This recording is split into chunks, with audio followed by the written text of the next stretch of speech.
Hi, and welcome. You're listening to the X22 Report. My name is Dave, and this is episode 991B, and today's date is June 7th, 2016, and the title of the episode is FEMA Warning, Power Will Be Out for Weeks After the Infrastructure is Attacked.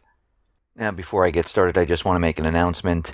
I uploaded an interview with Bix Weir. It is on the X22 Report Spotlight YouTube channel, so you can go right over to that channel. Just type in X22 Report Spotlight. It'll bring you right to the channel. You see the video there. You can play it. Or you can come over to the x22report.com site. You can scroll down a little bit. Look over to the right-hand side. You'll see the video there. You can play it there. Or you can go to newssentinel.com. Same thing. Scroll down a little bit. Look over to your right-hand side. And you can play the video there. Let's get into the economic collapse, political and geopolitical news. Now, yesterday we talked about how Obama, during his PBS town hall meeting, talked about how the FBI and other agencies know that people are looking at the Islamic State websites, and which gave us the idea that, hey, they're looking at our browser history because how else are they tracking us? Well, all of a sudden there's new legislation being readied by the FBI where they would like to bypass judges. And we talked about how the FBI is using the NSL, which is the National Security Letter, to bypass this, and they want all of this to be legalized. So they can use it whenever they want, and they can just bypass everyone and look at everyone's browser history.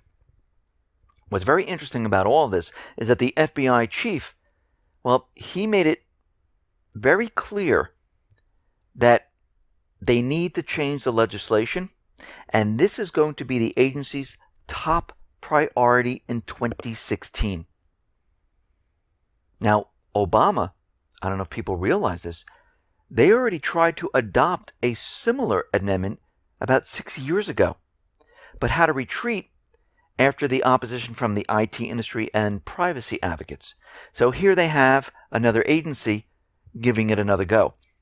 Now, talking about giving it another go, we see that certain individuals are trying to push SOPA once again. And this is SOPA 2.0, but it's disguised as Notice and Stay Down System. That's what they call it. Notice and Stay Down. Now, if this gets approved, it will work like this. And if you notice, all of these things that they try to get through and they can't because there's too many people blocking it, or there's privacy advocates saying absolutely not, all they do is rewrap it and try again because they really want this legislation to be passed. So this is the way it works. Any Joe Schmo can accuse a website user from stealing their content, and the website user would have to take it down regardless whether it would be fair use or worse, simply not true. And after that, the platform, and this could be YouTube or any other type of platform, would end up responsible to ensure that the specific content is not being reposted. So this would basically make other posts impossible once the original has been taken down on a false copyright claim. So the question is, who decides whether or not content is found truly in violation, or even whether or not complaints being lodged are genuine to begin with? It's very interesting. Who would be doing this? There'd be no due process. Notice and Stay Down will remove all of the user's protections built into the DMCA. Currently, the statute allows users who believe material they have posted was taken down in error to file a counter notification.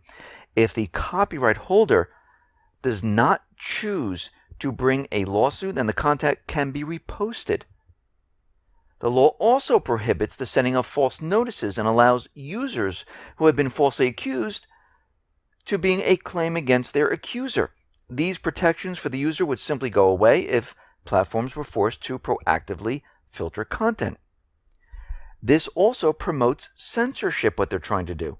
The Notice and Stay Down has a serious First Amendment problem. The government mandating the use of technology to affirmatively take speech offline before it's even posted, and without any form of review, potentially violates free speech. There's no transparency to this. These technical filters would act as a black box that the public would have no ability to review or appeal. And we can see why they want this to be pushed through. Because it would make it very easy to censor. And the people would have no recourse. So they can just start taking things down left and right without proving anything. It's just unbelievable what they are trying to do and how many of our rights they are violating.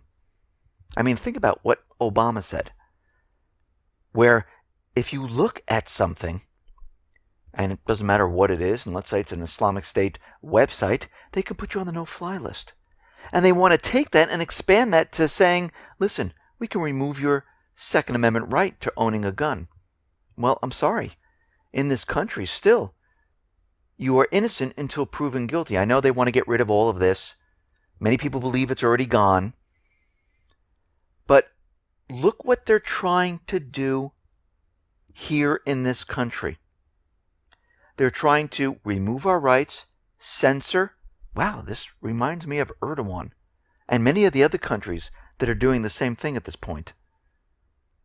And it seems like every time the U.S. backs any of these countries, whatever they're doing over in those countries with their puppet governments, this is what they want to do here in the United States.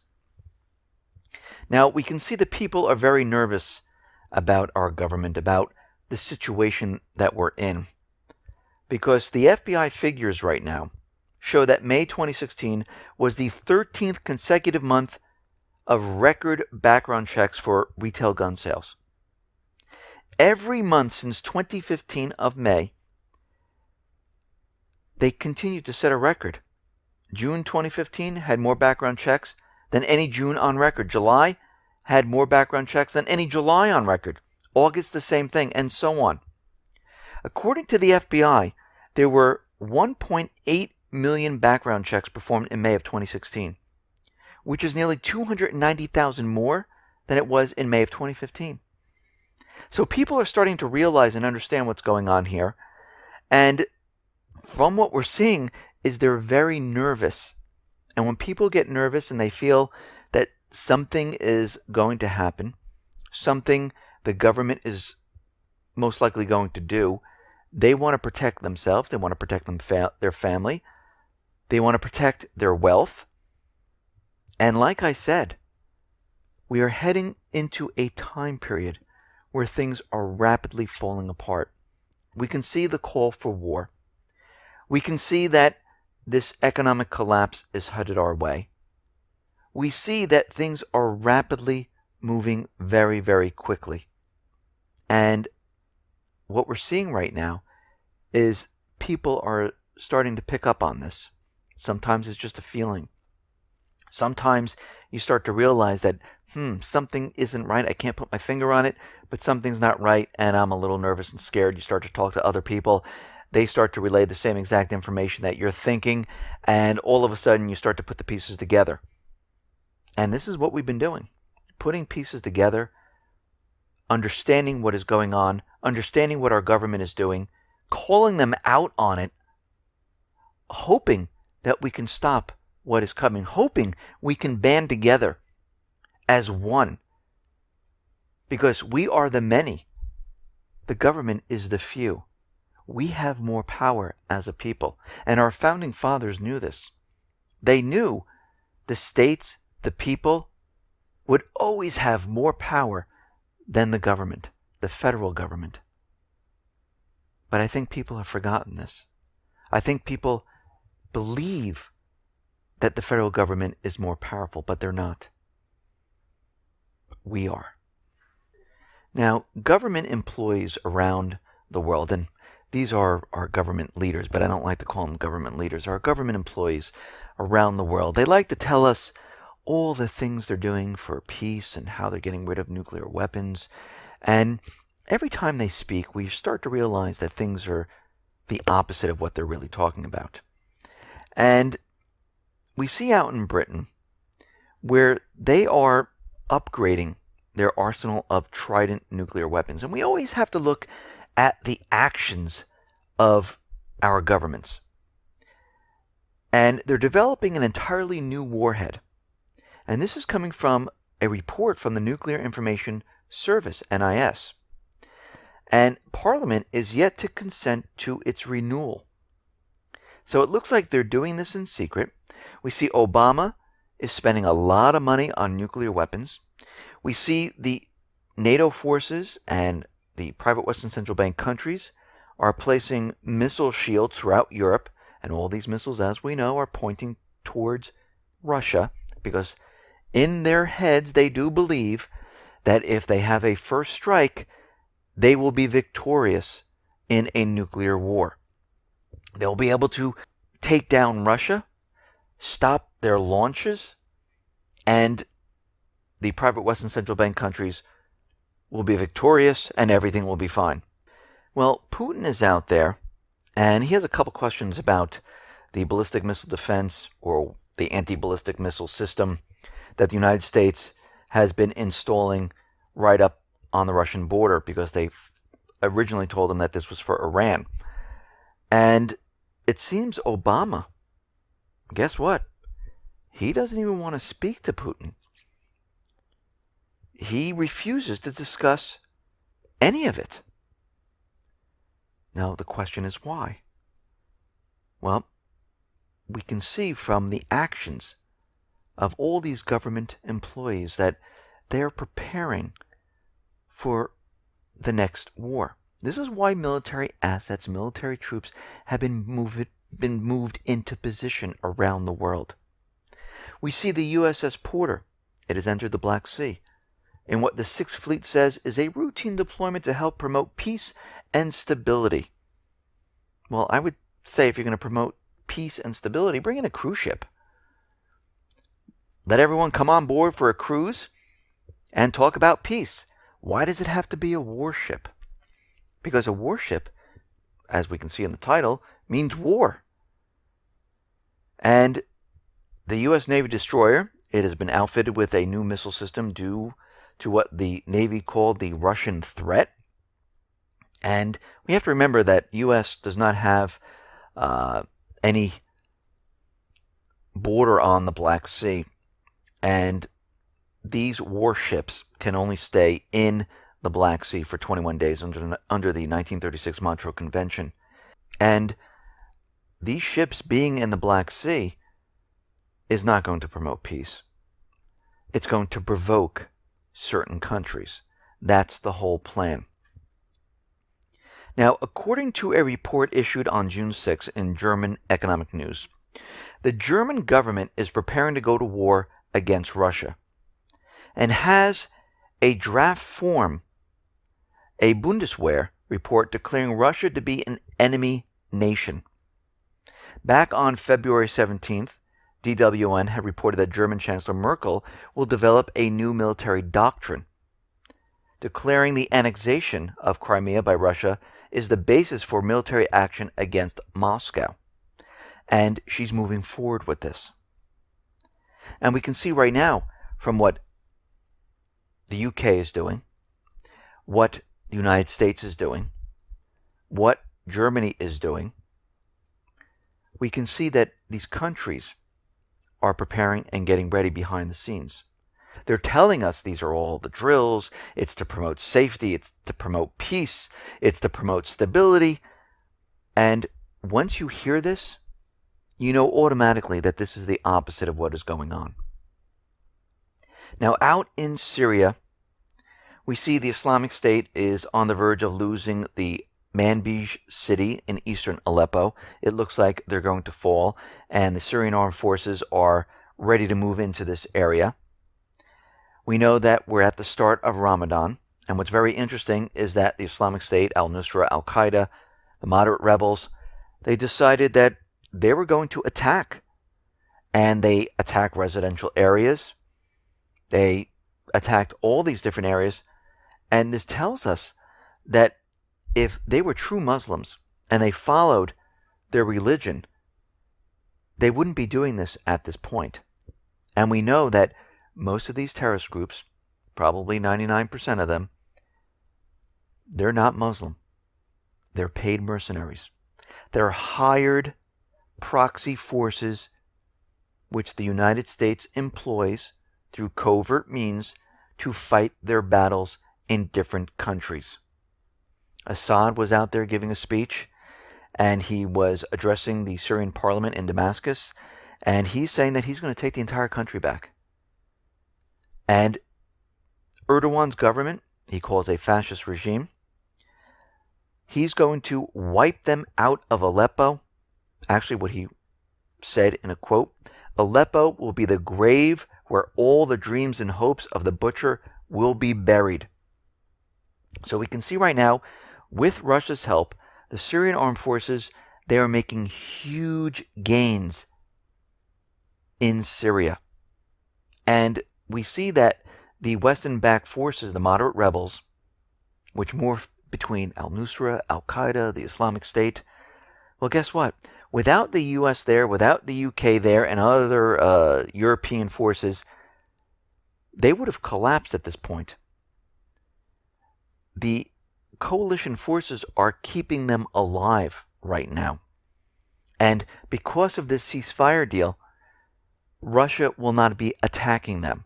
And this was done on purpose by the United States, where they want to keep this ceasefire because it allows them to keep the moderate rebels safe while they're trying to take back the territory from the Islamic State. Not because the Islamic State took the territory, because they know that the Syrian armed forces and the Russian forces are going to obliterate them, and they want that territory before Assad and the Russian forces take that area. And this is exactly what they're doing right now. And we see the Islamic State, what they're doing is they're taking the Humvees that they got from the U.S., which was kind of delivered right to them, and they are turning them into explosive weapons, where they're loading up these Humvees with explosives, and they're driving them into certain areas and having them explode. Now, we have to remember when we go back to June of 2014, when the Islamic State filtered in from Jordan, came down from Turkey, overran Mosul. They took all the weapons, the Humvees, and everything else that was there, because it was completely planned. Well, now they're using this as a last-ditch effort, and most likely trying to get rid of a lot of the evidence at the same exact time. And we can see right now that things are really starting to heat up in the Middle East. And very interestingly, this weekend, the Pentagon announced changes to its military training protocols. And what they're going to do is they're going to have a new system where they're going to prepare troops to go anywhere at any time. And they're going to place small troops in certain areas. We can see already how they're preparing for the next war. Everything is changing. Everything's being ramped up. And we need to watch this situation very, very carefully, because it's starting to accelerate at this point. We see there was a terrorist attack in Turkey, in Istanbul. And of course, Erdogan's out there saying that we are going to name the perpetrators very soon. We already know who they are. And you know it's going to be either the Kurds or the Islamic State or some Syrian forces, because what he's trying to do is he's trying to get into Syria. And we'll have to see what he comes up with, because we know they're going to know exactly who it is in a day or two. That's how fast they can investigate these things. And we know it was a false flag, because they're trying to get their forces under Article 5 with NATO into Syria. This is the main agenda right now. They're trying to figure out a way where they can bring troops into Syria. Now, something very interesting out in the Nevada, California area, the FAA put up a warning to airplane pilots that GPS signals on the West Coast, and especially over California and Nevada, will be impacted. The reason isn't exactly clear, but out of Gizmodo, it says that the U.S. military will be testing a device or devices that will jam GPS signals 6 hours each day. Now, this is going to be from today all the way to June 30th. which is something very interesting and something that we need to watch. Now, U.S. Representative Lou Barletta, chairman of the House Subcommittee on Economic Development, Public Buildings, and Emergency Management, he wrote something where an attack would be devastating on the U.S. if some group, some country hit the power infrastructure, the power grid. So if we were hit by a cyber attack, he's saying that the U.S. is completely unprepared. He said it would leave millions of residents and key physical locations without power for an extended period of time. Now, FEMA Administrator Craig Fugatin was asked, how long do you think the electricity would be out? It would be a day, 2 days, a week, 2 weeks. He said it's going to be many weeks. The Department of Energy and the Department of Homeland Security, they both agreed to this. They said, yes, we would not be able to have the electric back up for many different weeks. Now, does that mean 4 weeks? Does that mean 6 weeks? Well, they weren't very clear on that. They were testifying that the federal government has done little planning to cope with a cyber attack on the grid. This is what this was all about. Now, Barletta went on to say that if the goal of terrorists is to collapse our economy, then shutting down our electrical grid is where they would start. And he went on to say that most troubling is the possibility that a cyber attack would be accompanied by a physical terrorist attack, a scenario that promises true havoc and panic and loss of life. Now, I'm thinking to myself, I've been saying this for quite a while, that this is what they're going to do. Now we have a congressman, a U.S. representative out there, saying the same exact thing. And what's very interesting about this is that it would be easy for the U.S. government central bankers to blame this on another government, on another group, and it would take all blame away from them. And remember, a cyber attack, you really don't have to prove anything. All you have to say is, we were cyber attacked, and then point your finger. And America, the world, would believe it. Because look what happened when they said North Korea cyber attacked Sony. Everyone just said, yes, this must be true, because the U.S. said it. And they didn't have to prove anything. So when we get hit, and they have the answer of who did it right away, you know it's complete propaganda. Now, everyone's thinking to themselves, well, if they knock out the energy, the power grid, you know, how are you going to get this information across? Well, they're not going to knock out the entire country. That'd be ridiculous. They wouldn't be able to get their message out of letting everyone know what happened. They will do it in certain pockets. Now, you might see blackouts here. You might see a physical attack in a different area. And they will do this, but everyone will get the message. And they will point the finger to those who are responsible, to those who they want us to believe that we need to go to war with.